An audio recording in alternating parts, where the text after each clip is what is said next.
എൻ്റെ പേര് സരസ്വതി അമ്മ എന്നാണ്. ഞാനൊരു മ്യൂസിക് ടീച്ചറാണ്. എൻ്റെ ഈ കാലിന് വളരെ ഒരു ചെറിയൊരു വ്രണം വന്നു. ആ വ്രണം വന്ന് വലുതായതിനു ശേഷം എനിക്ക് വലിയ ബുദ്ധിമുട്ടുണ്ടായി. കാലിൻ്റെ മുട്ട് തൊട്ടിന് താഴേറ്റം വരെ വളരെ നീരും പഴുത്ത് വിളറി വേർണിച്ചിരുന്നു. എൻ്റെ മോൻ പറയുമായിരുന്നു, എപ്പോഴും പറയും മരുന്നിനൊന്നും പോകണ്ട, ഇനി കാല് മുറിച്ചേ തീരുള്ളൂ, ഇനി മുറിക്കാനായിട്ട് മെഡിക്കൽ കോളേജിൽ കൊണ്ടുപോയാൽ അതിന്ന് മോൻ എന്നെ പറഞ്ഞ് എന്നെ എന്നും മഴക്കോരുന്നു. അങ്ങനെ ഞാൻ ഒരു ആശുപത്രി ചെന്ന് ഡോക്ടറെ കണ്ടപ്പം ആ ഡോക്ടർ പറഞ്ഞു, ഈ കാല് വളരെ വിഷമമാണ്, മെഡിക്കൽ കോളേജിൽ പോയേ തീരുള്ളൂ, എന്തായാലും 10 ദിവസത്തെ ഗുളിക ഇവിടെ തരാം, അത് കഴിഞ്ഞതിന് ശേഷം മെഡിക്കലിൽ പോകണമെന്നും പറഞ്ഞു ഷുഗറും നോക്കണമെന്നും പറഞ്ഞ് എഴുതി തന്നു. ആ ഷുഗർ നോക്കിയപ്പം 387 ഷുഗർ എനിക്കുണ്ടായിരുന്നു. അതിനു മുമ്പേ എനിക്ക് ഷുഗർ നോക്കിയിട്ടില്ലായിരുന്നു, ഷുഗർ ഇല്ലായിരുന്നു.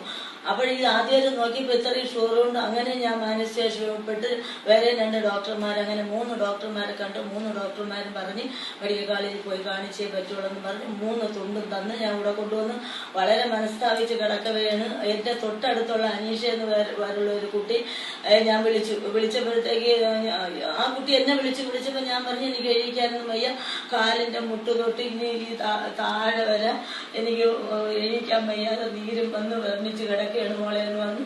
കൊച്ചു ഉടനെ വന്ന് കാല് നോക്കിയിട്ട് പറഞ്ഞു, അമ്മ വിഷമിക്കേണ്ട, എൻ്റെ ഒരു ഐകോപ്പി എന്ന് പറഞ്ഞൊരു മരുന്നുണ്ട്, ഷുഗറിനുള്ളതാണ്, ഞാൻ ഇപ്പം തന്നെ എടുത്തുകൊണ്ട് തരാമെന്ന് പറഞ്ഞ് കൊച്ചു അപ്പോഴെ തന്നെ എടുത്തുകൊണ്ട് വന്നു.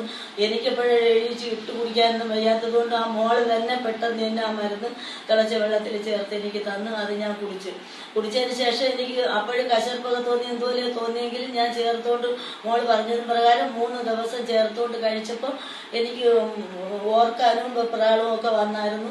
അപ്പോൾ ഞാൻ വീണ്ടും അനീഷ മോളെ വിളിച്ച് മോള് പറഞ്ഞു, അതിന് സാരമില്ല, തുടർച്ചയായിട്ട് തന്നെ ഈ മരുന്ന് മുടങ്ങാതെ തന്നെ കഴിക്കണമെങ്കിൽ മാത്രമേ അമ്മയ്ക്ക് ഇതിൻ്റെ ഫലം അറിയാൻ പറ്റുള്ളൂ എന്ന് പറഞ്ഞ് അങ്ങനെ ഞാൻ തുടർച്ചയായിട്ട് മരുന്ന് കഴിച്ച് ഇന്നും അത് കഴിച്ചുകൊണ്ടിരിക്കണം. ഇപ്പോൾ എൻ്റെ കാല് വളരെ കുറവുണ്ടെന്ന് മാത്രമല്ല, നീര് പോയി, ആ കറുവലെല്ലാം പോയി പഴുത്ത് 2 പുളർന്ന് പഴുത്ത് ചോരയും നീരും വന്ന് ഒലിച്ചിരുന്ന എൻ്റെ കാല് വളരെ കുറവുണ്ട്. എനിക്കിപ്പോൾ നടക്കാനും പോകാനും ഒക്കെ ആവും.